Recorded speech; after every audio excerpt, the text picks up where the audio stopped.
Halo, apa kabar semuanya? Semoga kalian masih dalam keadaan yang sehat selalu ya.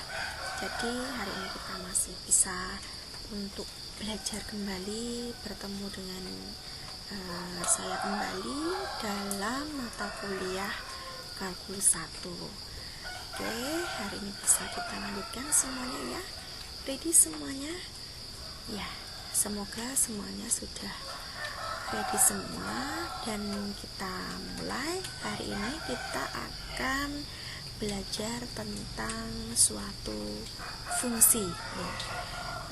Mungkin Anda semuanya sudah belajar tentang fungsi di bangku SMA ataupun SMP ya, tapi hari ini kita ulang lagi dalam mata kuliah kalkulus 1. Oke.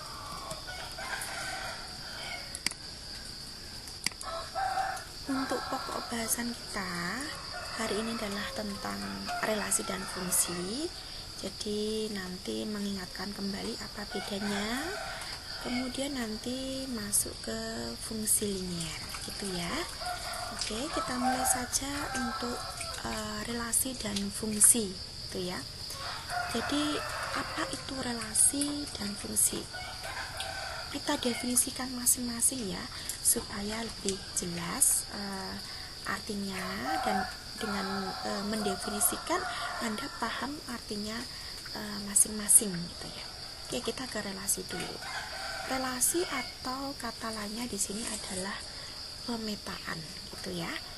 Itu adalah suatu operasi yang memetakan anggota himpunan asal atau domain ke anggota himpunan kawan, atau kita sebut dengan kodomain ya. Jadi itu operasi seperti apapun, kalau di situ ada pemetaan, ada suatu pemetaan dari anggota himpunan asal ke anggota himpunan kawan ya, apapun itu relasinya, apapun itu pemetaannya, maka itu disebut dengan suatu relasi atau pemetaan gitu ya. Kemudian kita ke fungsi. Kalau fungsi, operasi yang memetakan setiap anggota himpunan asal atau domain ke hanya satu anggota himpunan kawan atau kodomain. Jadi di sini bisa Anda bedakan ya. Ini kalimatnya, setiap anggota himpunan asal ya, yang diperhatikan adalah anggota himpunan asalnya ke hanya satu anggota himpunan kawan itu. Jadi perbedaannya pada himpunan kawannya. Jadi hanya boleh dikawankan satu ke anggota himpunan kawan ya. Jadi tadi himpunan asal ke hanya satu himpunan kawan gitu ya. Jadi intinya di himpunan awalnya itu gitu. Nah, ini lebih jelasnya nanti, mungkin belum ada bayangan ataupun sedikit, jadi sudah ada pandangan sedikit tidak masalah. Nanti kita bahas lebih mendalam, kita ke pemetaan atau relasi terlebih dahulu. Nah, ini contohnya dari suatu relasi. Anda perhatikan di sini ada suatu himpunan A dan himpunan B ya. Nah, ini dinyatakan ke dalam suatu diagram panah ya. Biasanya seperti ini penulisannya. Himpunan A ya, anggotanya ada di dalamnya ini, dan setiap elemen anggotanya ini biasanya ditanda dengan titik atau dengan tanda yang lain ya, nggak masalah.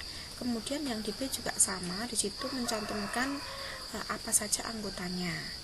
Untuk anggota A ini ada 2, 4, 6, 8, anggota B ada 1, 2, 3, 4. Kemudian ini ada anggota A ini, anggota-anggotanya atau elemen dari A ini dipasangkan ke anggota himpunan B ini ya.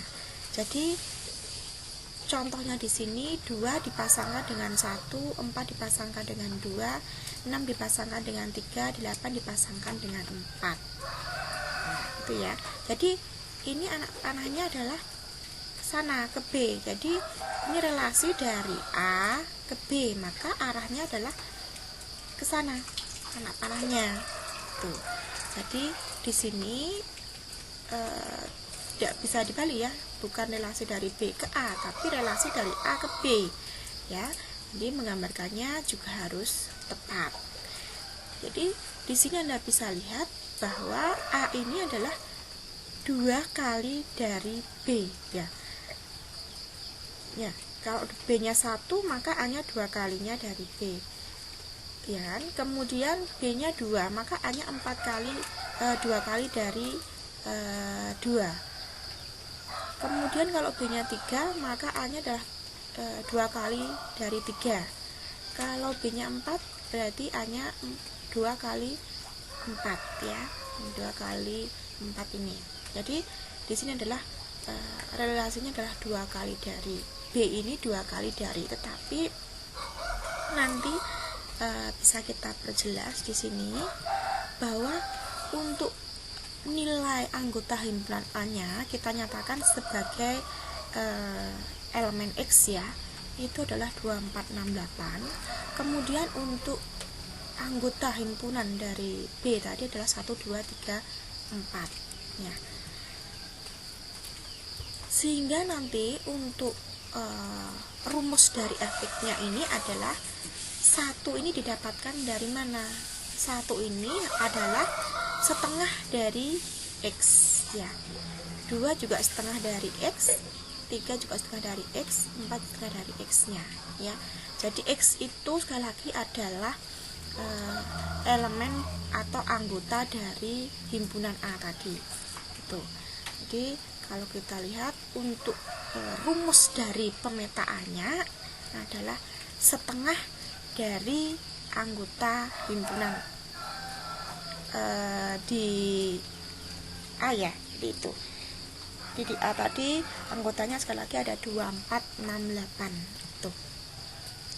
Artinya nanti bisa kita tuliskan bahwa rumus pemetaannya Fx ini adalah setengah dari A. A-nya adalah anggotanya X, berarti setengah dari X. Begitu kira-kira ini adalah untuk rumus pemetaannya.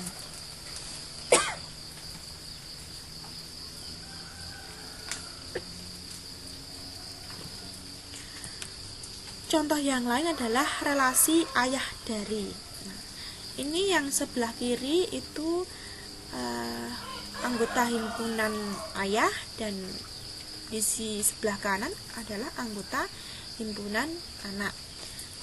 Ada Pak Jali, Pak Saiful, Pak Yosef untuk himpunan ayah. Himpunan anaknya ada Dimas, Ardi, Cika, Andre, Siren. Nah, ini dipasangkan satu persatu. Pak Jali ini ayah dari Dimas dan Cika. Pak Saiful ayah dari Ardi, dan Pak Yosef ayah dari Andre dan Siren. Itu ya. Jadi ini juga relasi ya. Relasi ini adalah ayah dari. Kemudian relasi satu kurangnya dari. Jadi ini ada himpunan A dan B. A-nya sebagai daerah asal, B-nya daerah kawan. Daerah asal ada 2, 3, 4, 5, 6. Daerah kawan 2, 3, 4, 5, 6, 7. Ini dipasangkan masing-masing. Misalkan 2 ini dipasangkan dengan 3, 3 dipasangkan dengan 4, 4 dipasangkan dengan 5, 5 dipasangkan dengan 6, 6 dipasangkan 7. Artinya relasinya bahwa di A ini adalah satu kurangnya dari, gitu ya, satu kurangnya dari apa? Dari B ini. 2 kurang 1 dari 3 ini, supaya menjadi 3 kan harus ditambah 1 ya. Jadi itu. Kemudian relasi kuadrat dari. Jadi ini himpunan K dan himpunan L. Anggota K 1491625, L-nya 12345. 1 di pasaran 1, 4 di pasaran 2. Jadi ini menjelaskan bahwa 1491625 ini adalah kuadrat dari ini, itu ya. Itu. Jadi jelas ya, contoh dari beberapa relasi, apapun itu nanti cara memasangkannya, pasangannya siapa atau bagaimana, itu kita sebut dengan relasi atau pemetaan. Kemudian ada 3 cara dalam menyatakan suatu relasi. Pertama, diagram panah yang tadi sudah dicontohkan. Banyak ya tadi, itu adalah bentuknya diagram panah. Kemudian diagram kartesius dan himpunan pasangan berurutan. Contohnya sekali lagi kita contohkan untuk relasi ini. Diketahui himpunan A 1, 2, 3, 4, dan 5. Dan himpunan B itu becak, mobil, sepeda, motor, bemo. Relasi yang menghubungkan himpunan A ke himpunan B adalah banyak roda dari. Jadi A ini banyak roda dari ini. Kemudian kita tunjukkan relasi tersebut dengan diagram panah, diagram kartesius, dan himpunan pasangan berurutan. Nah, ini dengan diagram panahnya, ini himpunan A, himpunan B, himpunan asal, himpunan kawan. Himpunan asalnya tadi berupa 1, 2, 3, 4, 5 anggotanya. Himpunan B becak, mobil, motor, sepeda, bemo. Ini kita pasangkan dengan relasinya banyak roda dari. Jadi A ini menunjukkan banyak roda dari B ini. Jadi contohnya 2 ini banyak roda dari motor dan sepeda, misalkan. Nah, ini sudah dipasangkan. Kemudian kalau dengan diagram kartesius juga sama. Himpunan asalnya yang A ini ya, itu kita nyatakan di sumbu absisnya, sumbu X 1, 2, 3, 4 dan seterusnya. Kemudian untuk anggota himpunan kawannya ini kita nyatakan di sumbu ordinatnya atau sumbu Y-nya. Jadi misalkan di sini untuk 2 ini kita pasangkan pada sumbu X ya, kita pasangkan dengan sepeda dan motor pada sumbu EZ-nya gitu ya. Nah, dan seterusnya saya kira sudah paham. Kemudian untuk himpunan pasangan berurutannya, nah ini bisa dilihat 2 dengan sepeda, 2 juga dengan motor gitu ya, 3 dengan becak, 3 dengan bemo, 4 dengan mobil. Nah, ini himpunan pasangan berurutan X, Y. X-nya adalah anggota himpunan asal, Y-nya anggota himpunan kawan gitu ya. Jadi seperti itu cara menyatakan suatu relasi atau pemetaan gitu.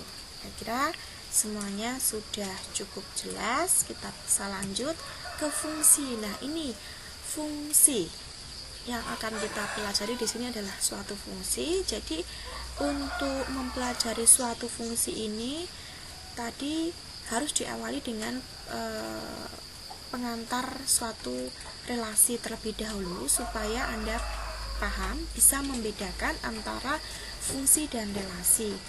Di depan sudah saya sampaikan 2 definisi tadi, tetapi untuk memperjelasnya kita ulang kembali di sini fungsi itu apa. Setelah Anda paham benar apa itu suatu relasi, gitu ya. Jadi kalau fungsi di sini adalah suatu fungsi f dari himpunan A ke himpunan B, dari himpunan asal ke himpunan kawan adalah suatu relasi yang memasangkan setiap elemen dari A secara tunggal dengan elemen pada B. Jadi kuncinya ini. Jadi kuncinya adalah setiap elemen dari A secara tunggal. Jadi yang diperhatikan pada suatu fungsi itu adalah himpunan A atau himpunan asalnya. Pada himpunan asal atau himpunan A-nya tadi itu hanya boleh memasangkan secara tunggal kepada elemen B. Jadi harus dipasangkan dan pasangannya itu harus satu, itu ya.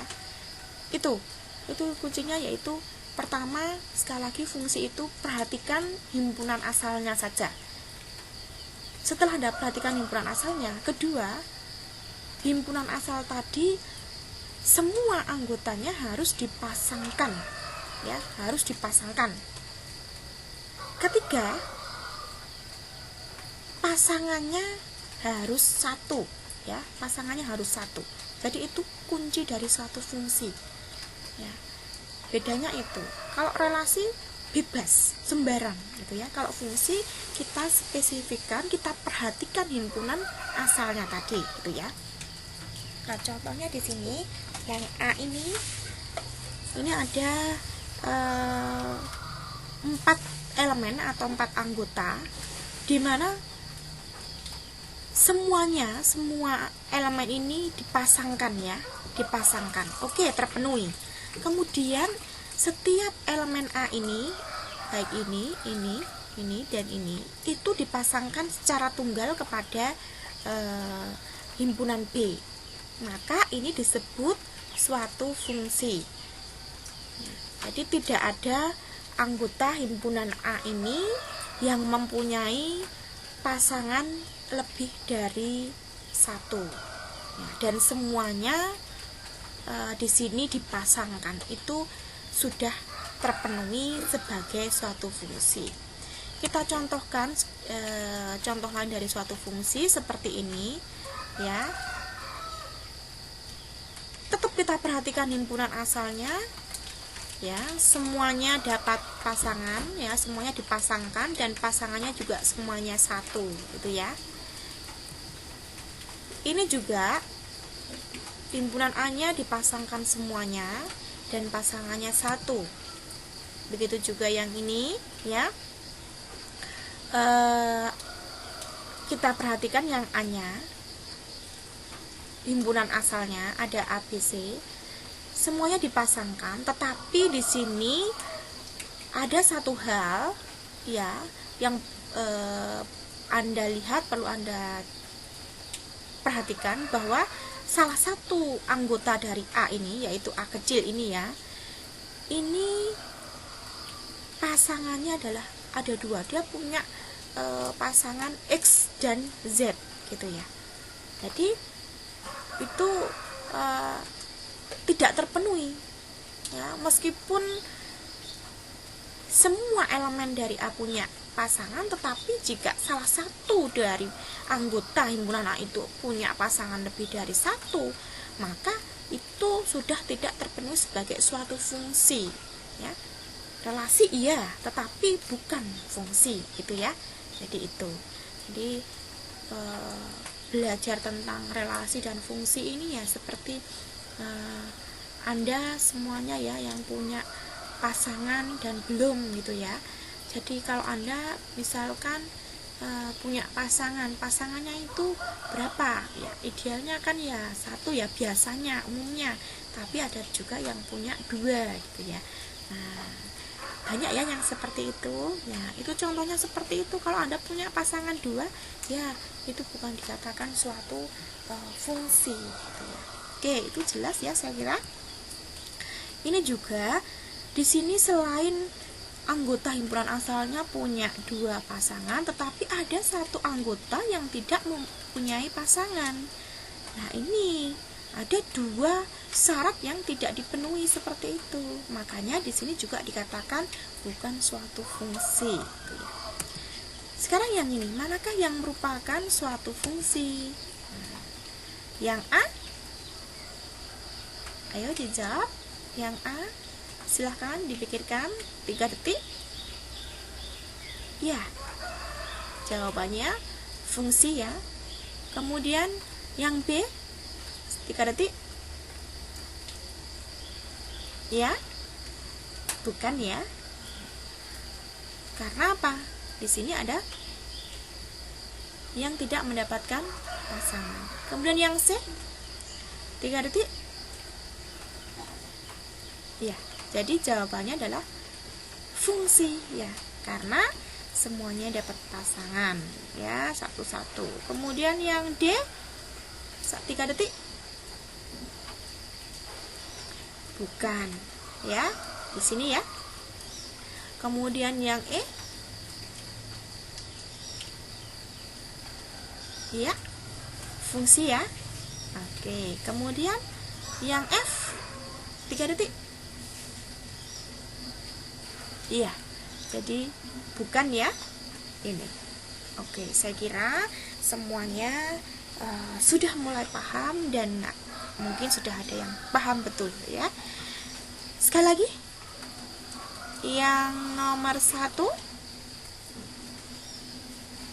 oke, fungsi ya.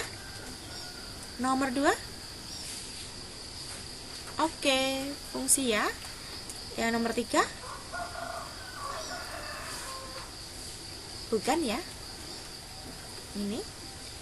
Nomor 4, oke, fungsi ya. Nomor 5,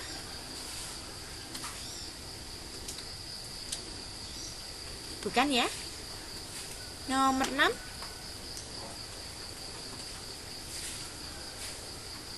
fungsi ya. Ya, jadi saya kira semuanya sudah paham apa itu fungsi ya. Sekali lagi, di sini fungsi itu pertama perhatikanlah daerah asalnya saja.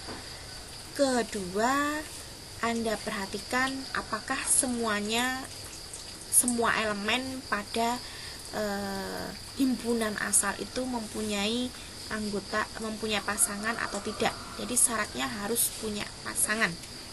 Kemudian ketiga, pasangannya harus 1 di B, tidak boleh lebih dari 1 gitu. Jadi syarat sebagai fungsi. Kemudian notasi suatu fungsi. Fungsi F mengawankan anggota himpunan A dengan anggota himpunan B dapat digambarkan sebagai berikut. Ini gambarnya. Kemudian kalau dinyatakan dengan penulisannya adalah seperti ini ya. Ini F, ini fungsi F mengawankan anggota himpunan A ke anggota himpunan B, itu ya. Dan di sini di anggota himpunan A itu anggotanya adalah X, anggota B himpunannya adalah Y. Ya, dengan penulisannya seperti ini. A disebut daerah asal dari fungsi F, atau kita sebut tadi domain gitu ya. Kemudian B disebut daerah kawan atau kodomain gitu. Kemudian C adalah himpunan semua anggota B yang mempunyai kawan di A, disebut dengan daerah hasil atau range. Jadi jangan keliru ya. Anda harus bisa membedakan daerah kawan atau kodomain dengan daerah hasil atau range ya. Jadi daerah hasil itu yang mempunyai kawan di A gitu. Oke. Kemudian contohnya diketahui himpunan A itu 1, 2, 3, 4, B 1, 2, 3, 4, 5, 6, 7, 8. Suatu fungsi F dari A ke B ditentukan oleh fungsi 2x-1. Gambarlah fungsi F dengan diagram panah. Tentukan range fungsi F dan gambarlah grafik fungsi F. Nah, untuk menggambarkan dengan diagram panah sama seperti tadi, kita gambarkan dulu himpunan A-nya dan anggotanya serta B anggotanya. Kemudian dipasangkan ya. Jadi ini anggotanya sudah lengkap, di B juga sudah lengkap. Dengan tadi fungsinya 2x-1.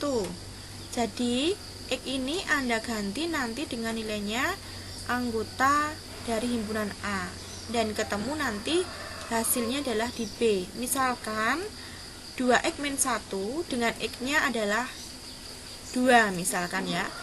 2 kali 2, 4, min 1 sama dengan 3. Jadi 2 ini kita pasangkan dengan 3.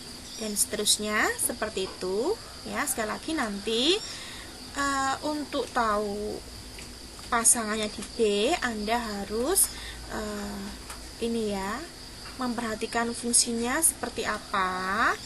Jadi nanti pada variabel x-nya, x ini adalah nanti untuk anggota daerah asalnya gitu ya. Jadi Anda ganti satu persatu dengan angka itu, hasilnya ini.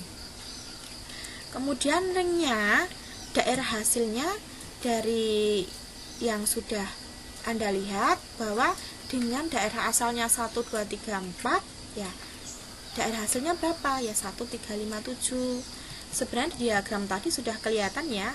Jadi daerah hasil itu daerah anggota dari B yang mempunyai kawan di A. Ada 1, ada 3, ada 5, ada 7, ada 8. Kalau daerah asal kawannya itu dari 1 sampai 8. Semuanya ini daerah kawan. Dan daerah hasilnya adalah yang ada pasangannya ini, gitu ya. Kemudian kalau kita gambarkan dengan grafik, saya kira juga sudah paham tadi seperti di relasi. Ya, jadi cara menggambarkannya sama. Ini bisa kita gambarkan melalui diagram panah, kemudian nanti bisa melalui diagram kartesius ataupun himpunan pasangan berurutan. Jadi ini dengan x-nya, x itu sekali lagi anggota himpunan asal atau domainnya tadi ada 1, 2, 3, 4 itu ya. Kemudian yang y ini adalah anggota himpunan hasil ya. Jadi 1, 3, 5, 7. Nah, itu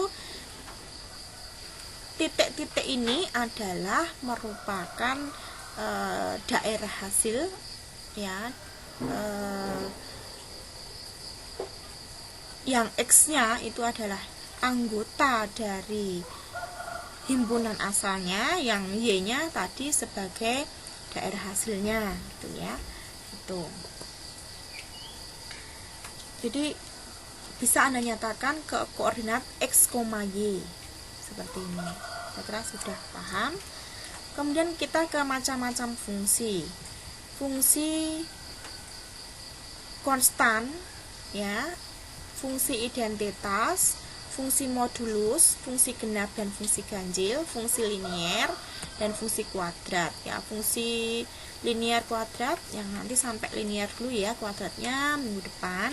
Jadi ada berbagai macam fungsi ya, dari yang paling sederhana kemudian nanti sampai order tingkat tinggi ya. Jadi nanti kita belajarnya dari yang sederhana dulu. Kita mulai dari fungsi konstan. Jadi yang dimaksud dengan fungsi konstan itu apa? Kita lihat dari namanya, konstan ya. Suatu fungsi f dari A ke B ditentukan dengan rumus fx disebut fungsi konstan apabila untuk setiap anggota domain fungsi selalu berlaku fx sama dengan c, di mana c itu bilangan konstan ya. Kemudian Anda bisa lihat di sini ya, c ini adalah suatu bilangan konstan. Jadi contohnya bagaimana? Di sini Anda bisa lihat fx sama dengan 3. 3 ini adalah suatu konstanta ya, suatu konstanta.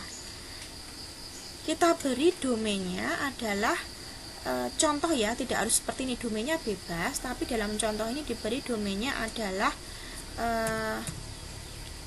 dari min 3 sampai nanti 1 gitu ya, kurang dari 2 gitu. Misalkan kita ambil 1 gitu ya. Kita gambarkan grafiknya. Jadi kita lihat untuk nilai x-nya, domainnya min 3 sampai 1. Kita lihat untuk fx-nya, fx sama dengan c ya. Jadi berapapun nilai x-nya, min 3, min 2, min 1, 0, 1 ya, berapapun nilai x-nya, maka di sini akan didapatkan untuk fx-nya itu akan selalu sama dengan konstantanya tadi.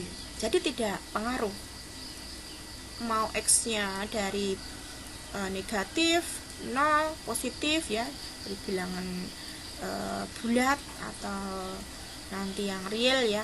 Itu di sini hasilnya selalu akan sama dengan konstanta itu. Misalkan nanti fx sama dengan min 7, berapapun nilai x-nya juga akan sama dengan min 7. Fx sama dengan sepertiga, maka berapapun nilai x-nya akan sama dengan sepertiga. Nah, itu dinamakan dengan fungsi konstan karena nilainya akan selalu sama dengan nilai konstanta yang ada gitu ya, berapapun nilai x-nya. Kita gambarkan di grafiknya seperti ini. Misalkan ini x-nya min 3, maka nanti di sini untuk nilai y-nya akan 3. Untuk x-nya 1 juga akan sama. Jadi garisnya adalah garisnya ini ya, sejajar dengan sumbu x ya, dan nanti berada pada y sama dengan 3 ini. Itu untuk fungsi konstan. Kemudian fungsi identitas, nah, sesuai dengan namanya identitas ya, akan sama dengan dirinya sendiri gitu ya. Fungsi f disebut fungsi identitas jika untuk setiap x pada daerah asal berlaku fx sama dengan x. Jadi akan sama dengan dirinya sendiri ya, dikenal dengan fungsi identitas. Simbolnya biasanya i ya. Contohnya misalkan ix sama dengan x. Nah, x-nya kita ambil sembarang anggota bilangan real, kita gambarkan grafiknya. Misalkan x-nya min 1, 0, 7, dan a gitu ya. Nah, nanti untuk hasilnya misalkan x-nya min 1, maka hasilnya juga akan min 1. X-nya 0, hasilnya 0. X-nya 7, maka ix-nya i7-nya juga 7. Kalau x-nya a, maka nanti ia-nya juga a. Jadi akan sama dengan nilai x-nya itu sendiri, sehingga nanti dinamakan fungsi identitas. Daerah hasilnya adalah min 1, 0, 7a ini tadi ya. Grafiknya kalau Anda lihat seperti ini ya, dari kuadran ketiga menuju kuadran 1. Nah, jadi ini garisnya seperti ini ya, untuk fungsi identitas. Jadi bisa membedakan dengan fungsi konstan. Sekarang untuk fungsi modulus atau kata lainnya mutlak ya. Jadi nanti kalau fungsi modulus itu di sini memetakan setiap bilangan real pada domain fungsi ke unsur harga mutlaknya. Artinya nanti nilai x itu apakah dia negatif atau positif, maka akan selalu bernilai positif gitu ya. Jadi misalkan seperti ini grafiknya ya. Kalau kita ambil nanti x-nya min 4 ya, misalkan di sini min 4 ya, 1, 2, 3 saja ya, min 3. Misalkan di sini min 3, maka nanti ke atasnya, ke sumbu y-nya juga di situ akan bernilai positif meskipun negatif, yaitu 3. Kalau di sini 3, hasilnya juga akan positif 3 ya. Kalau di sini min 1, maka untuk y-nya adalah 1. Di sini 1, maka di sini juga akan 1. Artinya mau nilainya minus atau positif, tetap nanti nilainya akan berharga positif. Nah, grafiknya seperti ini. Itu ya, saya kira sudah jelas. Kemudian kita ke fungsi genap dan fungsi ganjil.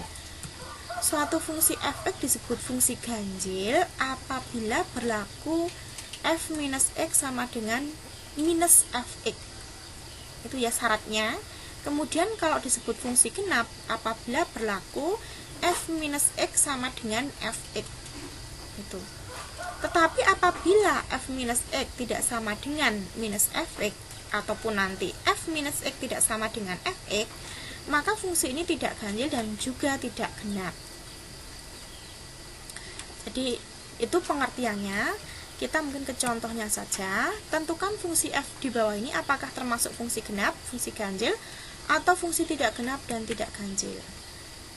Fungsinya dulu di sini diberikan, yaitu fx sama dengan 2x pangkat 3 plus x. Ya. Kemudian tadi kita sebutkan di depan bahwa syarat untuk menjadi fungsi genap itu adalah f minus x-nya sama dengan fx, dan fungsi ganjil itu f minus x sama dengan minus fx. Berarti kita cari dulu f minus x-nya ya. Jadi f minus x berarti nanti x di sini kita ganti dengan minus x ya. Sekali lagi, fungsi dasarnya, fungsi dasar yang diberikan tadi pada variabel x-nya itu kita ganti dengan minus x. Jadi 2 dikalikan ya, x-nya pangkat 3, x-nya kita ganti dengan min x ya. Plus x-nya ini juga kan kita ganti di sini dengan min x. Dapatkan nanti min 2x pangkat 3 min x. Karena di sini min x pangkat 3 itu negatif, dan ini jadi negatif juga ya. Jadi hasilnya min 2x pangkat 3 min x. Nah, ini ketemu untuk f minus x-nya. Hasilnya ini kita simpan ya. Kemudian sekarang kita ke yang ini. Kita mau mencari minus fx ya. Minus fx berarti kita minuskan keseluruhan fungsi ini. Minus 2x pangkat 3 plus x ya. Maka akan menjadi minusnya berlaku di sini, kita kalikan minus 2x pangkat 3 minus x. Nah, sudah ketemu nilai f minus x-nya dan juga ketemu minus fx-nya ini. Ya, ada fx, ada f minus x, ada minus fx. Nah, kita perhatikan selanjutnya adalah yang ini. Nah, f minus x ini kita jadikan acuan ya untuk dibandingkan dengan fx dan min fx. Sekarang Anda lihat ini f minus x ini apakah sama dengan yang ini atau sama dengan yang ini. F minus x-nya adalah min 2x pangkat 3 minus x. Fx-nya 2x pangkat 3 plus x ya. Dan minus fx-nya adalah min 2x pangkat 3 min x. Ya. Setelah Anda perhatikan, Anda bisa menyimpulkan bahwa nilai ini akan sama dengan yang ini ya. Ya. Jadi nilai dari f minus x-nya sama dengan nilai minus fx. Ini akan sama dengan ini. Ya. Tadi dikatakan bahwa jika f minus x-nya sama dengan minus fx, maka fungsi itu dikatakan sebagai fungsi ganjil. Itu. Jelas ya semuanya? Semoga nanti sudah jelas. Untuk grafiknya ya menyesuaikan ya, tergantung fungsinya seperti apa. Ya, jadi tidak seperti fungsi konstan, fungsi identitas maupun modulus ya seperti itu trennya. Tapi nanti untuk genap dan ganjil sesuai dengan fungsinya bagaimana. Oke, seperti itu. Kemudian kita ke sifat-sifat suatu fungsi. Sifat fungsi itu pertama adalah fungsi injektif atau satu-satu. Jadi kalau kita belajar tentang sifat-sifat fungsi, ini lebih spesifik lagi ya. Dari Anda belajar relasi, ya, kemudian fungsi, sekarang sifatnya. Kalau di relasi bebas, tidak ada yang perlu diperhatikan secara khusus ya, apapun itu relasinya ya. Jadi itu termasuk suatu relasi atau pemetaan. Tetapi jika nanti yang diperhatikan adalah himpunan asalnya atau domainnya, dan di situ mensyaratkan bahwa di himpunan asalnya itu harus punya pasangan dan pasangannya itu satu ke himpunan kawannya, nah itu disebut dengan fungsi. Kalau kita sudah berbicara dengan sifatnya ini nanti, maka perhatiannya selain himpunan asalnya yang sudah pasti fungsi, maka nanti yang spesifiknya di sini adalah ke himpunan kawan atau domainnya ya. Bagaimana syaratnya untuk masing-masing? Jadi memang ini ada 3 sifat ya dari fungsi itu: fungsi injektif, fungsi surjektif, dan fungsi bijektif. Nah, jadi ada 3 itu, syaratnya harus terpenuhi, yaitu sekali lagi dengan melihat daerah kawannya, kodomenya bagaimana. Kalau untuk injektif itu untuk kodomenya harus bagaimana, daerah untuk fungsi surjektif kodomenya harus bagaimana, bijektif kodomenya harus bagaimana, itu ya. Kita mulai dengan yang injektif dulu atau satu-satu. Jika fungsi f dari A ke B ya, di mana B ini anggota dari himpunan B hanya mempunyai suatu kawan saja di A, maka fungsi itu disebut fungsi satu-satu atau fungsi injektif. Contohnya bagaimana? Yang pertama ini kita lihat di sini. Jadi kalau sudah berbicara fungsi ya harusnya ini sudah terpenuhi ya. Yang A itu sudah terpenuhi. Sekarang kita fokusnya ke yang B ini, daerah kawannya ya. Jadi kita perhatikan daerah kawannya itu. Syarat untuk menjadi fungsi injektif itu adalah di sini. Pertama, boleh tidak mempunyai pasangan. Jadi setiap anggota himpunan B itu ya dibebaskan apakah mau berpasangan atau tidak masalah. Kemudian yang kedua, jika berpasangan maka pasangannya harus satu ya, harus satu ke A gitu. Nah, ini yang pertama fungsi injektif, tetapi Anda lihat dulu ya, yang di B ini semua anggotanya itu punya pasangan di A ya. Jadi ini terpenuhi. Bebas ya sebenarnya. Kalau ini contohnya mempunyai pasangan. Dan pasangannya juga satu semuanya. Jadi ini memenuhi sebagai fungsi injektif. Meskipun sebenarnya ini nanti tepatnya akan menjadi fungsi bijektif. Apa itu nanti ya, tapi Anda paham dulu, ini bisa juga sebagai fungsi injektif. Kemudian ini yang jelas, yang kedua ini di B ya, kita perhatikan yang di B ini, PQRS ini ada yang punya pasangan dan ada yang tidak. Yang tidak punya pasangan di sini adalah S-nya ya, PQR punya, S-nya tidak masalah. Tetapi Anda lihat dulu apakah PQR yang punya pasangan tadi itu pasangannya lebih dari satu. Ternyata tidak ya, hanya satu saja. Berarti di sini memenuhi suatu persyaratan sebagai fungsi injektif. Kemudian yang ketiga, ini ada anggotanya di B itu adalah PQ. Nah, semuanya memiliki pasangan.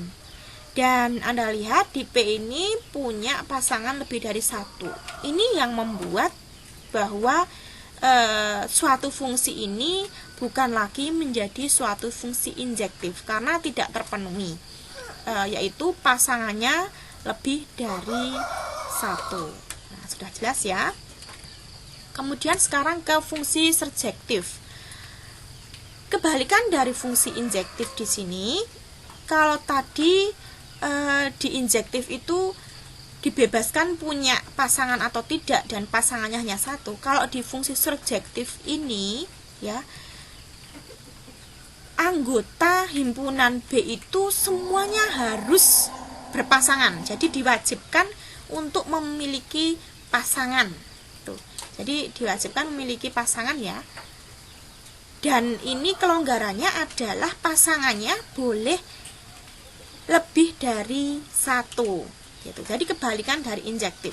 Oke, jadi contohnya ini PQR ini semuanya memiliki pasangan. Nah, ini adalah syarat yang sudah terpenuhi, wajib ya. Tidak boleh ada anggota yang tidak memiliki pasangan. Dan ini Anda lihat, Q ini punya pasangan lebih dari satu. Nah, walaupun punya pasangan lebih dari satu, ini diperbolehkan. Itulah fungsi surjektif. Kalau Anda lihat yang di sebelah kanan, PQRS, ada yang tidak punya pasangan dan yang punya pasangan ini pasangannya satu saja. Tetapi di dalam fungsi surjektif diwajibkan punya pasangan. Artinya ini ada satu anggota yang tidak punya pasangan yang membuat suatu fungsi ini tidak lagi surjektif, gitu ya. Tuh. Kalau Anda lihat ini sebagai fungsi apa kalau bukan fungsi surjektif? Yaitu sebagai fungsi injektif ya, bukan surjektif, gitu.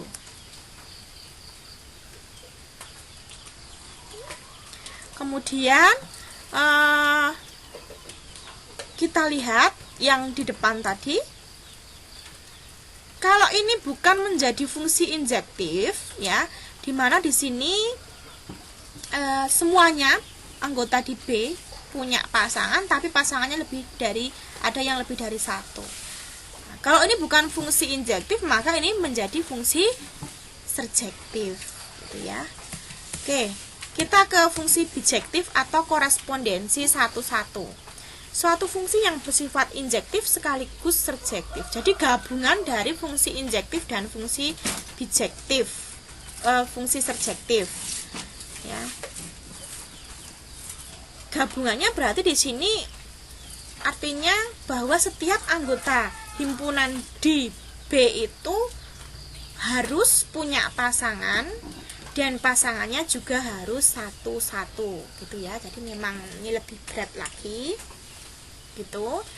Kita lihat contohnya PQRS anggota himpunan B semuanya sudah terpenuhi karena memiliki pasangan dan pasangannya juga satu-satu, gitu. Kalau di sebelah kanan ini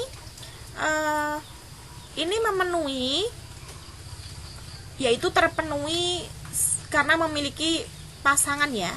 Semuanya memiliki pasangan, tetapi ada hal yang tidak memenuhi sebagai fungsi bijektif karena di sini ada satu anggota yang pasangannya lebih dari satu, ya, sehingga ini bukan merupakan fungsi bijektif.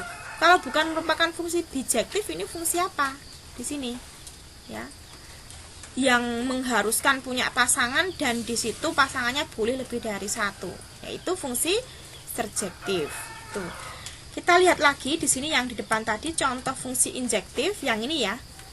Nah, ini saya katakan tadi pertama bisa sebagai fungsi injektif, tetapi bisa juga sebagai fungsi bijektif dan akan lebih tepat sebagai fungsi bijektif. Kenapa? Karena memang di sini semuanya anggota di B ini punya pasangan dan juga pasangannya satu-satu, gitu ya. Jadi sekali lagi ini bisa dikatakan sebagai fungsi injektif ataupun bijektif, tetapi lebih tepatnya sebenarnya adalah fungsi bijektif. Saya kira semuanya sudah jelas. Kemudian kita lanjut ke fungsi linear ya. Fungsi linear, bentuk umum dari fungsi linear itu adalah fungsi ini memetakan setiap X anggota bilangan real ke suatu bentuk AX plus B dengan A-nya tidak sama dengan 0 dan A, B adalah suatu konstanta. Jadi AX plus B. Grafiknya itu berbentuk garis lurus yang disebut grafik fungsi linear. Dengan persamaannya ini ya, Y sama dengan MX plus C. M-nya disebut dengan gradien dan C-nya adalah konstanta. Gradien, kemiringan suatu garis gitu ya. Itu disebut dengan gradien. Kemudian grafik fungsi linear, cara menggambarkannya bagaimana? Nah, cara menggambarkannya pertama adalah dengan cara substitusi, bisa Anda tabelkan. Dan yang kedua dengan menentukan titik-titik potong dengan sumbu X dan sumbu Y-nya. Kita berikan contoh, suatu fungsi linear ditentukan oleh Y sama dengan 4X min 2 dengan daerah asalnya adalah X-nya lebih besar sama dengan min 1 dan lebih kecil sama dengan 2. Itu ya. Kita buat ya dengan cara substitusi ya, dan juga nanti digambar dalam diagram Kartesius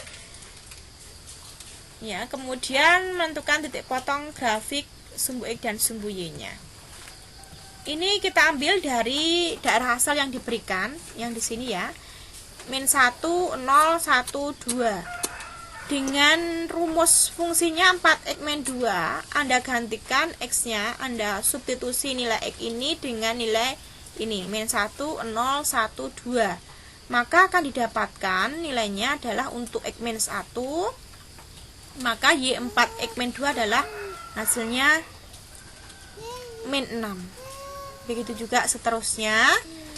Kemudian kita dapatkan koordinatnya ya, min 1,6, 0, min 2, 1,2, 2,6.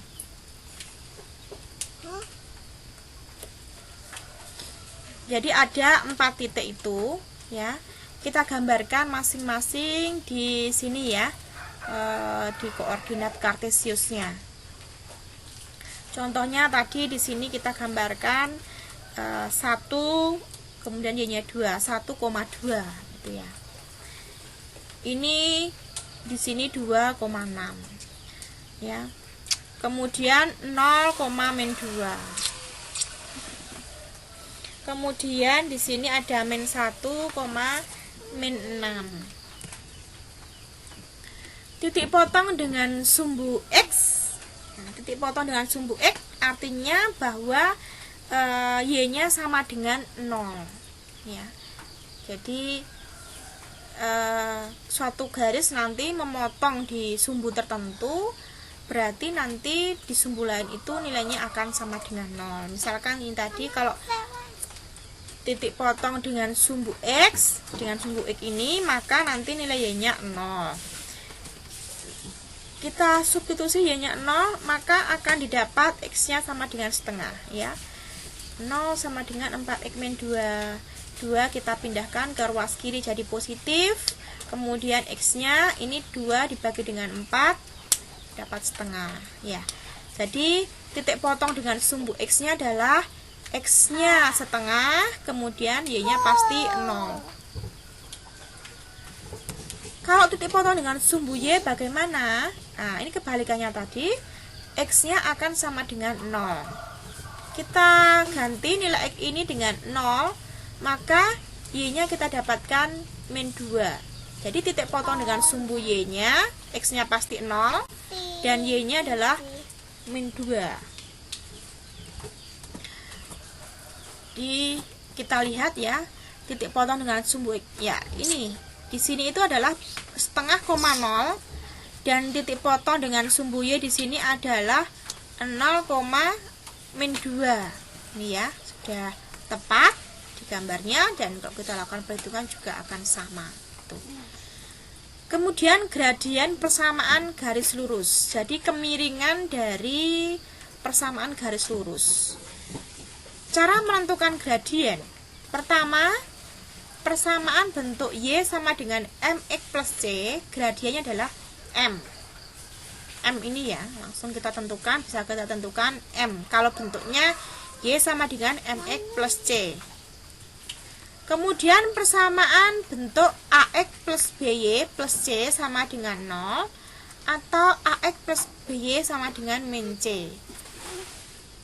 Maka gradiennya M, nah simbolnya M ya, sama dengan di sini min A per B. Jadi ini A-nya, ini B-nya. Jadi kita lihat dari bentuk persamaannya ya, menentukan gradien itu. Apakah bentuk persamaannya Y sama dengan MX plus C atau AX plus BY plus C sama dengan 0. Kemudian jika nanti diketahui bahwa garis lurus tadi melalui dua titik ya, misalkan X1 Y1 dan X2 Y2, maka gradiennya adalah ditentukan dengan rumus M sama dengan Y2 min Y1 dibagi X2 min X1. Itu cara menentukan gradien dari persamaan garis lurus. Jadi kita lihat data apa yang diketahui terlebih dahulu. Misalkan dari bentuk persamaannya dulu, apakah nanti Y sama dengan MX plus C atau AX plus BY plus C sama dengan 0. Atau nanti yang diketahui hanya titik yang dilaluinya. Misalkan ada dua titik yang dilalui, maka gunakan persamaan ini. Kita tentukan di sini contohnya, tentukan gradien persamaan garis dari Y sama dengan 3X min 4. Kemudian B, 2X min 5Y sama dengan 7. Nah, kalau Anda lihat di sini nomor 1 ini A dan B itu, berarti kita melihat dari bentuk persamaannya. Ya. Yang pertama ini Y sama dengan 3X min 4. Berarti bentuknya adalah Y sama dengan MX plus C. Gradiennya adalah berapa? Ya, sudah tahu ya semuanya. Di sini ada 3, gitu ya. Kemudian yang kedua, bentuk persamaannya adalah AX plus BY plus C sama dengan 0. Nah, ini berarti Anda gunakan persamaannya yang ini, min A per B, untuk menentukan gradiennya. A-nya adalah berapa? 2. Kemudian B-nya adalah min 5. Berarti min A per B, berarti min 2 dibagi min 5. Berarti 2 per 5. Itu ya. Kemudian yang contoh kedua, tentukan gradien garis yang melalui pasangan titik min 2,3 dan 1,6. Nah, ini melihat dari data yang diketahui, yaitu dua titik yang dilaluinya. Maka menggunakan persamaan Y2 min Y1, X2 min X1. Jadi titik pertama dan titik kedua itu yang mana? Ya, ini sembarang ya. Mau yang titik pertama tuh yang min 2,3 boleh. Kemudian nanti mau yang titik pertama itu yang 1,6 boleh, gitu ya. Jadi dibolak-balik boleh. Sembarang, yang penting adalah konsisten ya. Jadi konsisten saja. Jadi sekarang Anda hitung melalui persamaan ini ya, Y2 min Y1 dibagi dengan X2 min X1. Ya. Misalkan nanti Y2-nya titik satunya pakai yang ini, kemudian titik yang keduanya pakai yang ini. Itu ya. Titik pertama berarti di sini artinya ini sebagai X1, ini sebagai Y1. Ini sebagai X2, ini sebagai Y2, gitu ya. Y2 min Y1 berarti 6 minus 3, gitu ya, dibagi dengan 1 minus 2. Hasilnya berapa? Ya, sudah terjawab ya. Hasilnya adalah 1, gitu ya. Jadi ini nanti bisa Anda jadikan catatan ya kalau mau mengerjakan. Oke, kita ke poin keempat, menentukan persamaan garis lurus. Kalau Anda tadi sudah menentukan gradien dari suatu persamaan garis lurus, sekarang menentukan persamaannya bagaimana. Nah, ini juga kita lihat dari data yang diketahui. Kalau nanti data yang diketahui adalah melalui sebuah titik, ya, X1, Y1 dan gradiennya M, maka nanti cara menentukan persamaan garis lurusnya adalah Y min Y1 sama dengan M kalikan X min X1, gitu ya. Jadi M itu gradiennya berapa, kemudian X1, Y1 itu dari titik yang dilaluinya, gitu ya. Kemudian yang kedua, persamaan garis melalui dua titik, yaitu X1, Y1 dan X2, Y2. Maka untuk persamaannya adalah ini ya, Y min Y1 dibagi Y2 min 1 sama dengan X min X1 dibagi X2 min X1.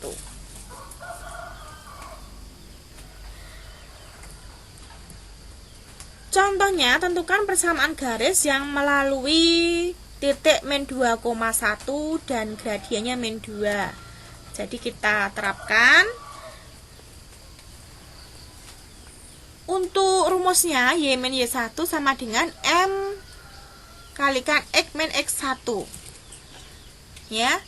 M-nya kita gantikan gradiennya min 2, kemudian X1-nya ini adalah ini, ya. Kemudian untuk Y1-nya adalah ini, gitu ya. Jadi nanti kita operasikan di sini supaya lebih mudah. Min 2 kali X, ya ini jadi plus ya. Min 2 kalikan 4, ya. Jadi ada min 2X min 4. Kemudian kita sederhanakan lagi. Y sama dengan min 2X, ini kita pindah ruaskan jadi plus, hasilnya adalah 3. Jadi persamaannya dari suatu data yang diketahui, yaitu tadi persamaan garisnya melalui titik min 2,1 dan gradien min 2, persamaannya adalah Y sama dengan min 2X min 3, gitu. Jadi hanya substitusikan saja data yang diketahui ya, gitu. Kemudian contoh kedua, tentukan persamaan garis yang melalui min 2,3 dan 1,4. Ya, ini melalui dua titik.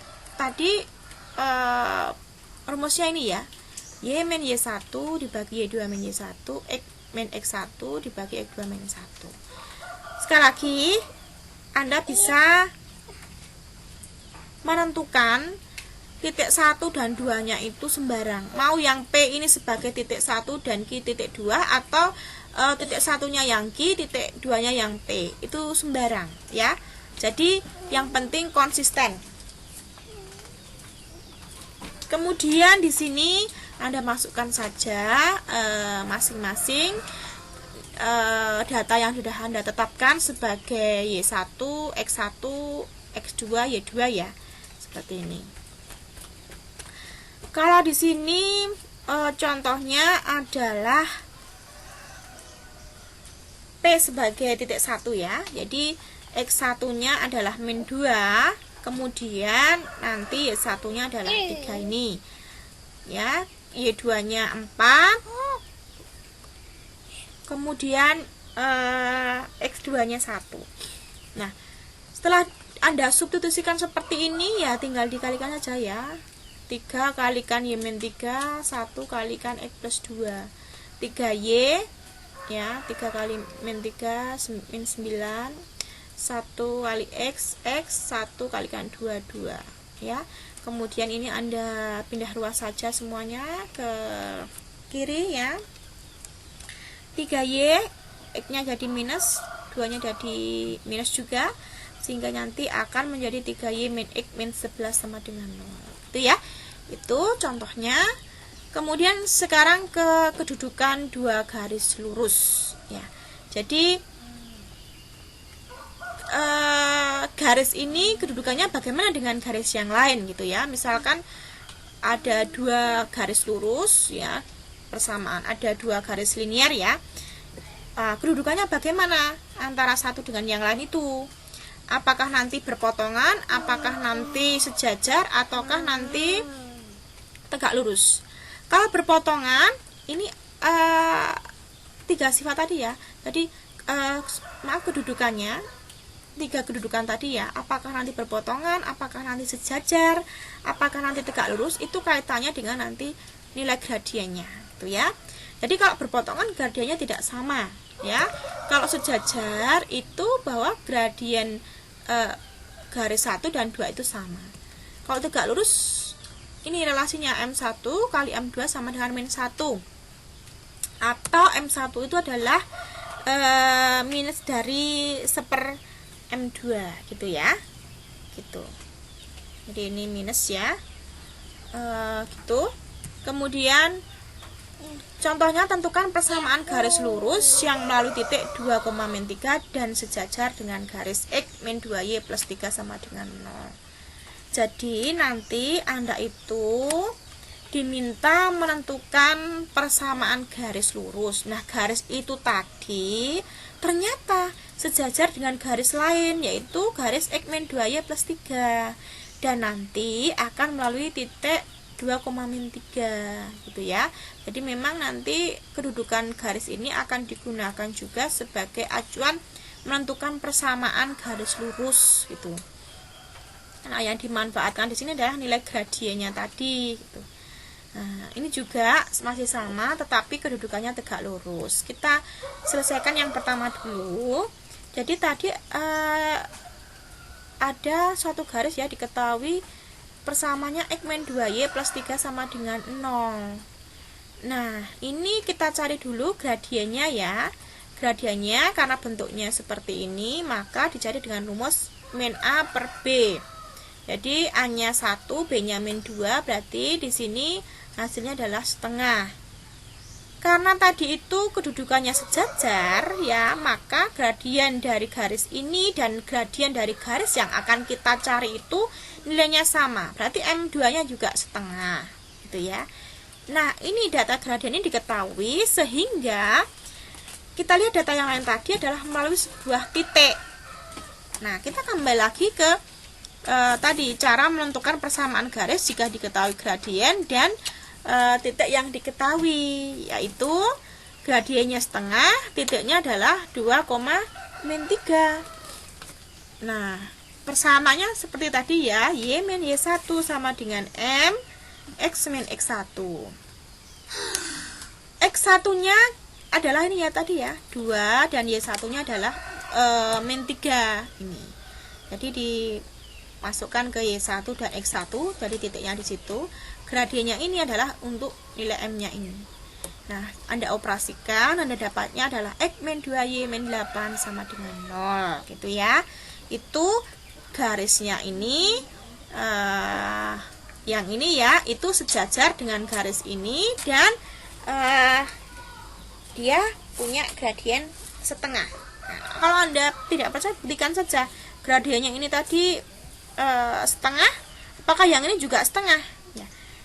A-nya 1, B-nya min 2, min A per B, min 1 per min 2, berarti setengah. Sama ya, itu buktinya ya. Jadi memang gradiennya akan sama, bahwa dua garis lurus yang kedudukannya sejajar pasti gradiennya akan sama gitu ya. Itu. Kemudian yang tegak lurus, nah ini tinggal mencari gradiennya saja yang berbeda. Kalau tadi M1 sama dengan M2, maka ini berbeda, M1 kali M2 sama dengan min 1, atau M2 itu adalah minus dari A per B ya. Bisa Anda cari di situ. Maaf, minus dari seper M1 ya, jadi kebalikan ya. Jadi M1 kali M2 sama dengan min 1, berarti M2 nya adalah min 1 per M1 minus seper M1 gitu ya. Jadi kebalikan dari gradien yang diketahui tadi gitu ya. Jadi gradiennya adalah minus setengah ya. Jadi M2 itu minus setengah. Kalau M1 2, minus kebalikan ini.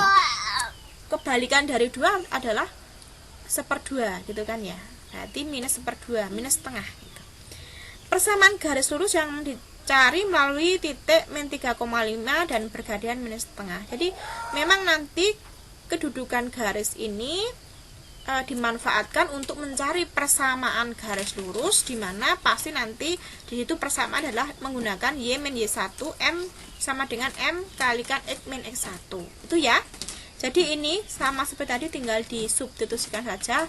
X1 dan Y1 adalah titik yang dilaluinya dan gradiennya adalah yang tadi dicari ya. Jadi ketemu hasilnya untuk persamaannya X plus 2Y min 7 sama dengan 0 ini kedudukannya tegak lurus terhadap garis 6X min 3Y min 10 gitu ya. Saya kira semuanya paham dari contoh-contoh tadi tentang persamaan garis lurus atau linear ya, dari persamaannya atau bentuk umumnya bagaimana, kemudian bentuk garisnya itu bagaimana, kemudian cara menggambarkannya ya, bisa dengan substitusi, bisa dengan tadi mencari titik potongnya, ataupun nanti mencari gradien garis lurusnya bagaimana ya. Gradien garis tadi tergantung datanya juga gitu ya. Kemudian persamaan garis ya, persamaan garisnya itu bagaimana untuk persamaan linear itu juga tergantung datanya juga, dan juga kedudukan garis sebenarnya juga untuk menentukan persamaan garis lurus berdasarkan data gradien ya, gradien yang diketahui, dan nanti menerapkan ke persamaan Y min Y1 sama dengan M kalikan X min X1 ya. Bisa dipelajari kembali, dan mungkin ini tadi penjelasan sekilas dari saya. Semoga bermanfaat semuanya ya, dan jika memang nanti ada pertanyaan karena mungkin di sini kurang jelas ya, hanya singkat dan mungkin kurang bebas, tidak leluasa untuk coret-coret ya, saya kira nanti bisa ditanyakan via WA ya yang sudah saya berikan. Bisa juga nanti